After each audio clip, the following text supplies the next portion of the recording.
নমস্কার, আমি মিলন স্যার, পাল একাডেমি সেন্টারে তোমাদের সকলকে জানাই স্বাগত। আমি আজকে আবার চলে এসেছি তোমাদের কাছে পার্সেন্টেজ বা শতকরার শর্টকাট ট্রিক্স এর পার্ট নাম্বার 4 নিয়ে। এর আগে তোমাদের আমি এই পার্সেন্টেজ বা শতকরার পার্ট 1, পার্ট 2 এবং পার্ট 3 তিনটে ক্লাস শর্টকাট ট্রিক্স দিয়ে আমি আপলোড করে রেখেছি। যারা এখনো পর্যন্ত দেখোনি তারা দয়া করে পার্ট 1, পার্ট 2 এবং পার্ট 3 এই তিনটে ক্লাস একটু দেখবা। এছাড়াও আমি শতকরার শর্টকাট ট্রিক্স এর আরো বেশ কিছু ক্লাস আমি আপলোড করে রেখেছি। যারা দেখোনি তারা আগের ক্লাসগুলো একটু দয়া করে দেখবা।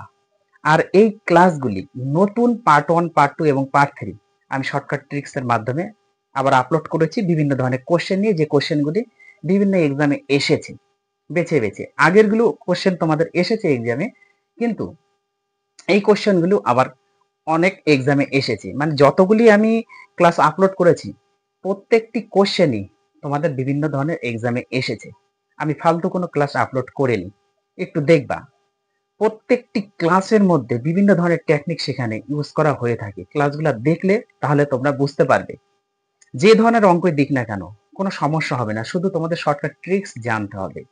আর আজকের এই পার্ট নাম্বার 4 এর যে ক্লাসটি শুরু করতে চলেছি, এই ক্লাসটি শুরু করার পূর্বে তোমাদের কাছে আমার ছোট্ট একটি রিকোয়েস্ট, যারা আমার চ্যানেলে নতুন দেখছো এখনো পর্যন্ত চ্যানেলটিকে সাবস্ক্রাইব করোনি তারা অবশ্যই চ্যানেলটিকে সাবস্ক্রাইব করে পাশে থাকা বেল আইকনটিকে একটু প্রেস করে রাখবা।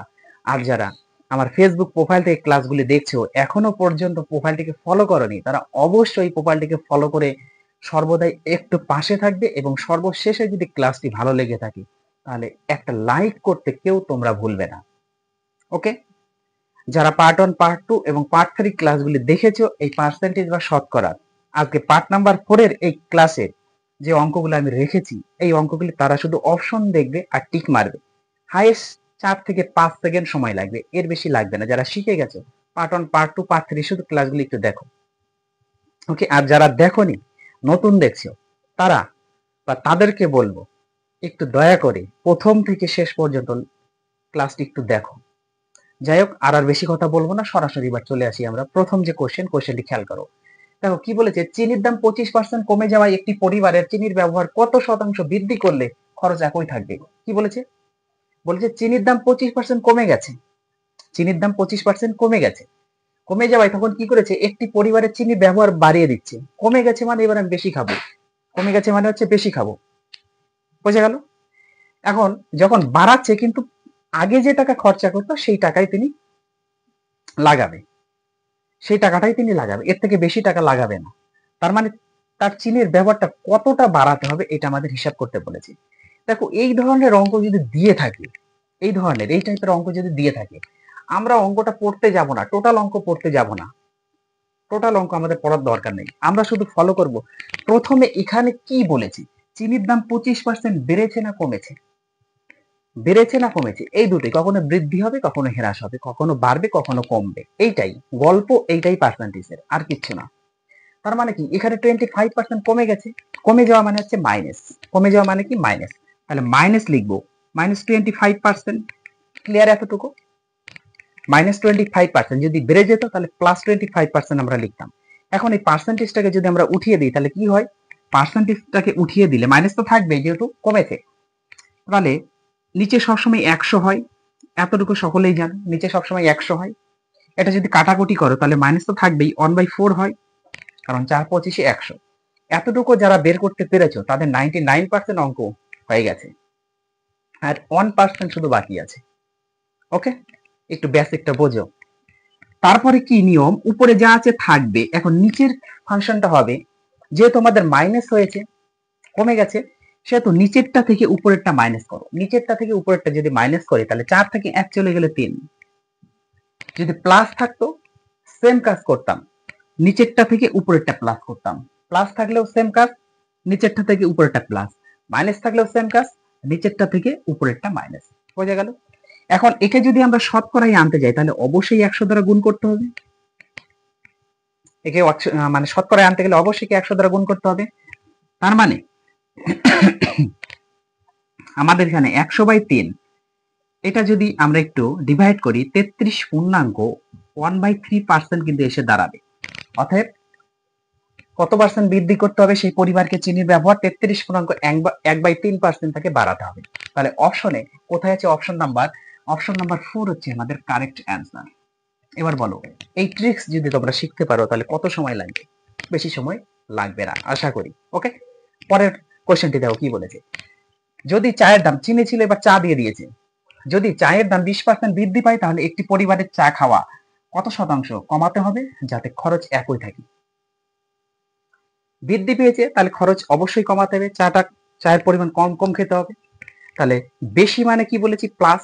তাহলে বেশি মানে কি? দেখো বেশি মানে হচ্ছে আমাদের প্লাস, তাহলে +20%, কিন্তু বৃদ্ধি সেম একই কাজ। একে যদি আমরা প্লাস তো থাকবেই, পার্সেন্টেজটাকে উঠালে নিচে 100 হবে, পার্সেন্টেজ উঠালে নিচে 100 হবে, কাটাকুটি করো 5 কোটিং 100, তার মানে কি +1/5, এতটুকু ক্লিয়ার? সেম প্লাসের ক্ষেত্রেও যা মাইনাসের ক্ষেত্রেও তা। এইবার কি কাজ করতে হয়?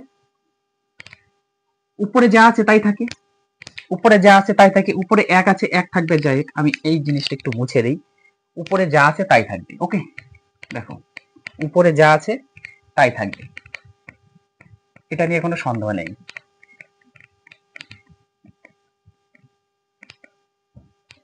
তাহলে উপরে আছে আমাদের 1 তো থাকবেই, আগেরটার ক্ষেত্রে যেমন ছিল এটার ক্ষেত্রে তেমনই হবে, উপরে 1 আছে 1 থাকবে, আর নিচে কি হবে? নিচে হবে নিচেরটার সাথে উপরেরটা যোগ, যেহেতু প্লাস আছে, মাইনাস থাকলে নিচের থেকে উপরেরটা মাইনাস হতো, তাহলে প্লাস যদি করি 5 1 6। এবার একে যদি আমরা শতকরায় আনতে যাই তাহলে 100 দিয়ে একে গুণ করতে হবে, কাটাকুটি করো, 3 দুগুণা 6, 50 দুগুণা 100 ইকুয়াল টু 50/3 যদি আসে পার্সেন্ট, তাহলে এটা যদি আমরা ভাগ করি 3 16 48 49 50, 2 যাবে উপরে 3 আসবে নিচে, অতএব 16.2/3% হচ্ছে আমাদের কারেক্ট অ্যান্সার। অপশন নাম্বার 2 হচ্ছে আমাদের কারেক্ট অ্যান্সার। ক্লিয়ার? এবার আসি আমরা পরের কোশ্চেন। দেখো কি বলেছে, যদি এ এর বেতন 25% কম হয় আর কিছু করতে হবে না। 25% কম বলে দিয়েছে, আমরা কিছু পড়বো না। চলো 25% কম, এবার কি কার থেকে কত বেশি সেটা আমাদের দেখার দরকার নেই, আমাদের পুরো কোশ্চেন পড়ার কোনো দরকার নেই, শুধু আমরা এটাই দেখবো যে যদি এর বেতন 25% কম হয়, এর বেতন 25% কম, শুধু 25% কমটা মনে রাখতে হবে। 25% কম মানে হচ্ছে -25%, এটা মানে -25/100, যেহেতু পার্সেন্টকে ওঠালে আমাদের 100 হবে, এটা যদি কাটাকুটি করি তাহলে -1/4, তারপরের লাইনে 1 বাই নিচেরটা থেকে উপরেরটা বিয়োগ 3 হবে, 4 থেকে 1 চলে গেলে 3, একে যদি আমরা 100 দ্বারা গুণ করি তাহলে পার্সেন্টেজ আসবে, তার মানে কি আবার 100/3% ইকুয়াল টু, এটা যদি আমরা ভাগ করি 33.1/3% এসে দাঁড়াবে, তার মানে অপশন নাম্বার 2 হচ্ছে আমাদের কারেক্ট অ্যান্সার। অপশন নাম্বার 2 হচ্ছে আমাদের কারেক্ট অ্যান্সার। বোঝা গেল? এই হচ্ছে শর্টকাট ট্রিক্স। এবার পরে কোশ্চেনটি, যদি এ এর বেতন 25% কম হয় বি এর বেতনের চেয়ে, বি এর বেতনের থেকে, তাহলে বি এর বেতন এ এর বেতনের চেয়ে কত শতাংশ বেশি? অতএব বি এর বেতন এ এর বেতনের থেকে 33.1/3% বেশি। যদি ক্লাসটি ভালো লেগে থাকে তাহলে অবশ্যই একটা লাইক করে যাও, আর সুন্দরভাবে একটা পারলে কমেন্ট করে যাবে। ওকে, পার্ট 1 পার্ট 2 পার্ট 3 দেখো, পার্ট 4 তোমরা নিজেই পারবা, কোনো সমস্যা নেই। ওকে, তাহলে আমি আজকের মতো এখানে শেষ করছি, আবার দেখা হচ্ছে তোমাদের সাথে পরবর্তী পার্টে।